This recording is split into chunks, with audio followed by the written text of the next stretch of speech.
Assalamualaikum warahmatullahi wabarakatuh. Perkenalkan, nama saya Fabian Haryanandana Adrian. Saya adalah mahasiswa jurusan Data Science angkatan B25. Hari ini saya akan menjelaskan soal UTS Introduction to Data Science. Berikut adalah soal-soalnya. Kita mulai dari nomor 1 pada bagian A. Pertama-tama kita import library NumPy. Lalu kita set as to np agar lebih efisien ya. Lalu kita buat variabel array atau saya tulis ada arr atau r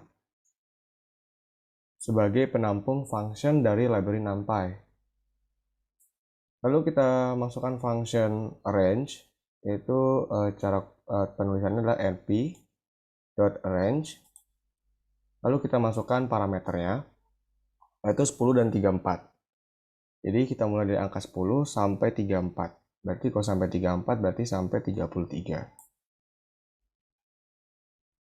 Lalu kita masukkan reshape juga. Reshape ini untuk menentukan baris dan kolomnya. Berarti artinya adalah kita mempunyai 8 kolom dan 3 baris. Lalu kita print array-nya, lalu kita run. Lalu kita, nampak hasilnya ya, bentuk array ini. Lanjut ke bagian B. Kita buat variabel lagi yang bernama arr2 yang berguna sebagai variabel pengganti. Lalu masukkan function-function beserta parameternya sesuai yang di atas ini. Kita samakan saja. Jadi arr2 ini sebagai pengganti aja ya. Lalu kita print arr2-nya. Tampak ini. Lalu kita print \n sebagai enter saja biar rapi. Nah, lalu kita mulai print arr2. Lalu di dalam kurung sikunya ini terdapat indeksnya. Jadi kita akan print yang namanya baris-baris yang ganjil saja. Berarti kita mulai dari 0. Berarti baris ini yang kita akan print. Lalu baris ini yang kita print juga. Baris 2. Baris ini juga yang kita print. Lalu baris ini yang kita print juga. Jadi hasil dari printnya ini muncul pada ini ya. 10, 11, 12, dan seterusnya. Kita print secara satu-satu menggunakan indeks ini. Lalu kita print \n lagi. Dan pada saat ini kita akan print arr2 kurung siku. Kita masukkan titik 2. Jadi titik 2 ini maksudnya adalah untuk menampilkan semua. Maksudnya semua itu dari ujung ke ujung ini atau sini ke sini. Tapi yang kita maksudnya semua kolom ya. Semua kolomnya, maaf. Itu namanya semua kolomnya itu pada indeks ke-1. Berarti kita memprint yang ininya saja nih. 11, 14, 17 sampai 32 ini. Jadi kita setelah print tampak seperti ini, menampilkan seperti ini. Lalu di bagian C yang terakhir kita buat variabel yang bernama A. Lagi-lagi untuk sebagai penampung function NumPy lagi. Nah, kita akan masukkan function baru lagi yang bernama np_delete. Jadi caranya adalah np.delete. Lalu pada parameternya kita masukkan variabel yang kita tuju, arr2, yang ini, seperti yang di atas lagi. Lalu kita masukkan indeksnya yang kita tuju adalah 1, berarti pada kolom pada indeks yang 1 ini. Nah, aksisnya baru kolom. Berarti kalau aksis sama dengan 1 adalah kolom dan aksis sama dengan 0 berarti dia adalah sebuah baris. Jadi kita akan menghapus kolom 1. pada variabel array 2 ini ya, arr2 ini ya. Setelah itu kita langsung masukkan function lagi, np-insert, karena sudah di-delete dan dimasukkan pada variabel baru sebagai a ini sebagai variabel penampung. Kita tulis lagi a sebagai variabel tujuan kita yang kita mau insert, lalu pada indeks pertama, indeks 1 maksud saya. Lalu kita masukkan angka-angka penggantinya itu 1, 2, 3, 4, 5, 6, 7, 8 dan tempat yang kita mau taruh, yaitu berupa sebuah kolom jenisnya. Berarti pada kolom 1 pada variabel a ini. Jadi hasilnya seperti ini. Kolom ganjil ya.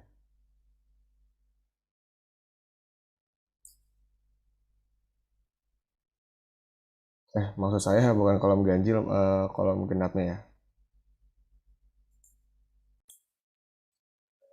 Oke, kita lanjut pada nomor 2. Dimulai dari bagian A. Kita awali dengan mengimport library pandas dan kita set as to pd ya. Oke, biar lebih efisien lagi, setelah itu kita buat variabel yang bernama data. Saya membuat variabel bernama data, lalu kita isi di dalam data ini adalah functionnya dari library pandas itu, yaitu data frame. Jadi formatnya itu pd.dataframe, kurung buka, kurung kurawal, masukkan judulnya, sepaleng, titik 2, kurung siku kita masukkan adalah karakternya. Dan seperti itu terus menerus sampai yang kalian mau aja yang disuruh ya. Lalu kita print data, keluarlah data-data tersebut dalam bentuk tabel.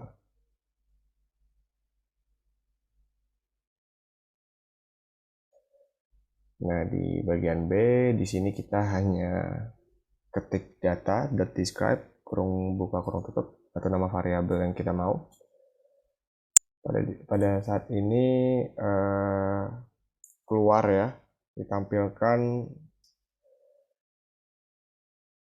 ya count atau jumlahnya, ada min, ada standar deviasi, ada nilai minimum, kuartil 1, kuartil 2, kuartil 3, lalu nilai maksimum. Jadi kita tulis data.describe nama variabel yang kita mau, langsung kita run, keluarlah ini. Jumlah min, standar deviasi, nilai minimum, kuartil 1, kuartil 2, kuartil 3, lalu nilai maksimumnya.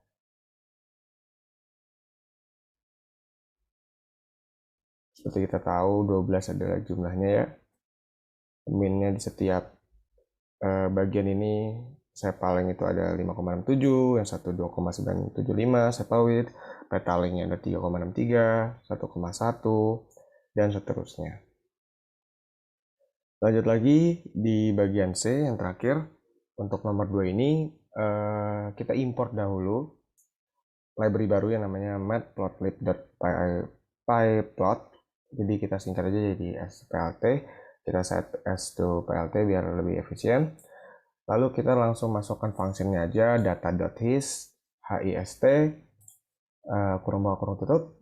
Lalu kita run saja, lalu keluar histogram yang kita mau. Seperti itu.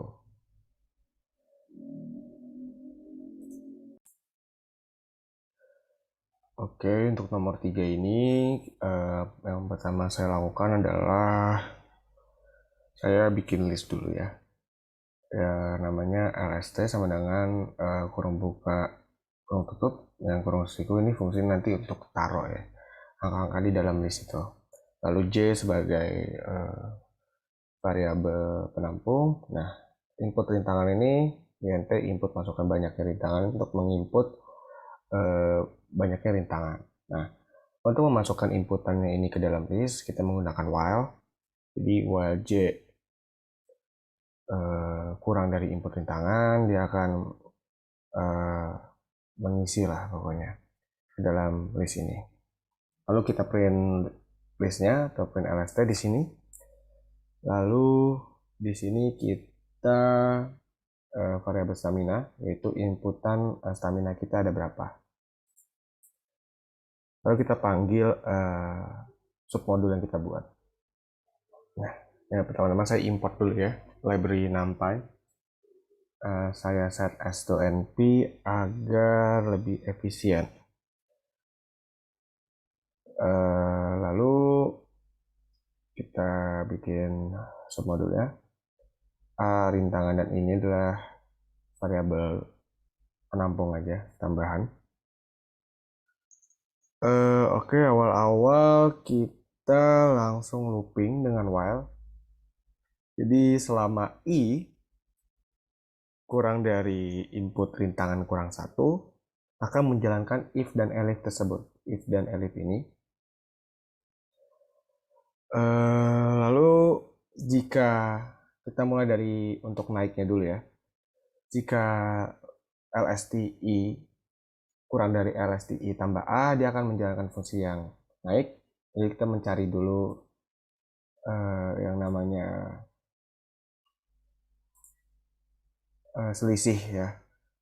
Selisihnya itu, lalu nanti selisihnya naik ini, dari naik ini akan dimasukkan untuk mencari nilai dasar menggunakan function dari NumPy, yaitu sil atau nilai atas dengan parameter naik.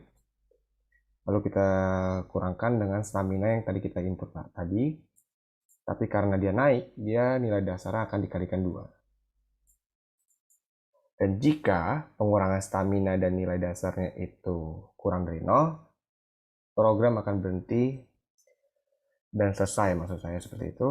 Dan jika program masih lebih dari sama dengan 0, program akan terus berjalan. Lalu ini elif untuk turunnya. Jadi LSTI lebih dari LSTI tambah A, dia akan menjalankan program untuk turunnya. Jadi kita akan mencari selisih untuk turun. Jadi LSTI dikurangin LSTI tambah A. Lanjut lagi, dari sudah kita dapat selisih dari nilai turunnya ini. Untuk nilai turun kita masukkan ke nilai dasar. Dengan mencari nilai dasar itu adalah yang saya jelaskan tadi, menggunakan fungsi dari NumPy yaitu np.sil. Dari kita ambil nilai atasnya. Dari parameternya itu sudah turun dari sini. Setelah itu kita kurangkan. Jadi stamina dikurangi nilai dasar 1. Jadi kenapa tidak dikalikan 2? Karena kalau naik itu dikali 2 atau jumlahnya 2, kalau turun itu 1. Jadi tidak usah dikalikan 2. Dan jika ditambah lagi, jika stamina itu kurang dari nilai dasar,